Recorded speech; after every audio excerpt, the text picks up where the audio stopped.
Hello and welcome to the Drishti IAS news program. Our today's topic is Taliban amicable to Buddhism. First, let's look at the points of discussion. After that, we'll talk about the news.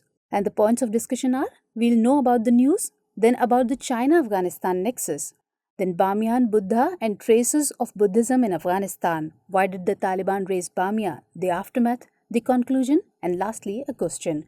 So the news is, what were the Bamiyan Buddhas and why did the Taliban destroy them? Let's now understand the news in detail.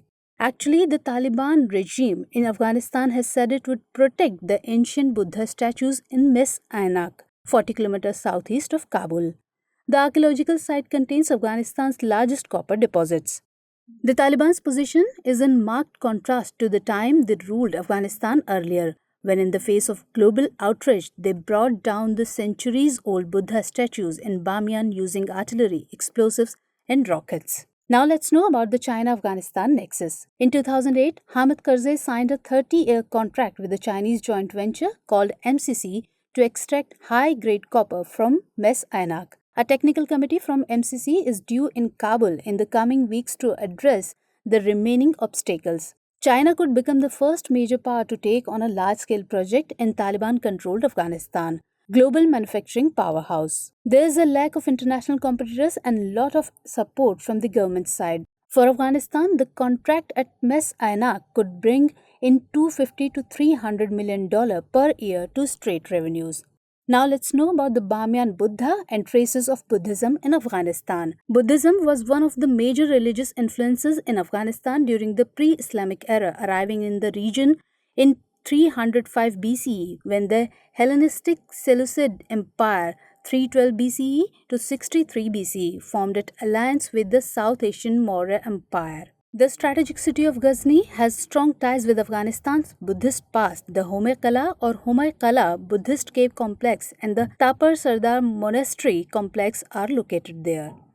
Another Buddhist site, Takht-e-Rostam, consists of a monastery with 5 chambers and a stupa dated to the 3rd to 4th century. At the height of the war in Afghanistan, another archaeological excavation and reconstruction was underway, that of an ancient Buddhist site in Shivaki village.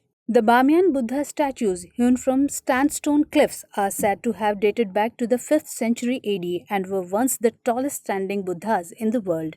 In their Roman draperies and with 2 different mudras, the statues were great examples of a confluence of Gupta, Sasanian and Hellenistic artistic styles. Called Salasal and Shamama by the locals, they rose to heights of 55 and 38 meters respectively. Salsal means light shines through the universe, while Shamama is Queen Mother. Now let's know that why did the Taliban raise Bamiyan? Symbols of idol worship, sending a message to the world. On March 2, 2001, the destruction started with guns. In 2003, UNESCO included the remains of the Bamiyan Buddhas in its list of World Heritage Sites. To mark 20 years of their destruction, on March 9, 2021, the statue of Salsal was recreated. A 3D projection was beamed at the alcove where it had stood. Now let's come to the conclusion. Open-pit mining schemes were dismissed that would raze the site entirely. The Culture Ministry has been tasked with presenting a plan to relocate the relics, most likely to the Kabul Museum. Another issue is how to compensate residents of 3 villages near 𝐻𝐸 cleared out a decade ago. Now multiple countries including Iran, Russia and Turkey are looking to invest, filling the vacuum left in the wake of the chaotic US withdrawal. Now it's time for the question. The Taliban regime is desperate for investments in Afghanistan. Ironically, it was the Taliban that hindered work in 𝐻𝐸 for over a decade. Discuss. That's it for today. Stay tuned for the next session. Till then, Jai Hind.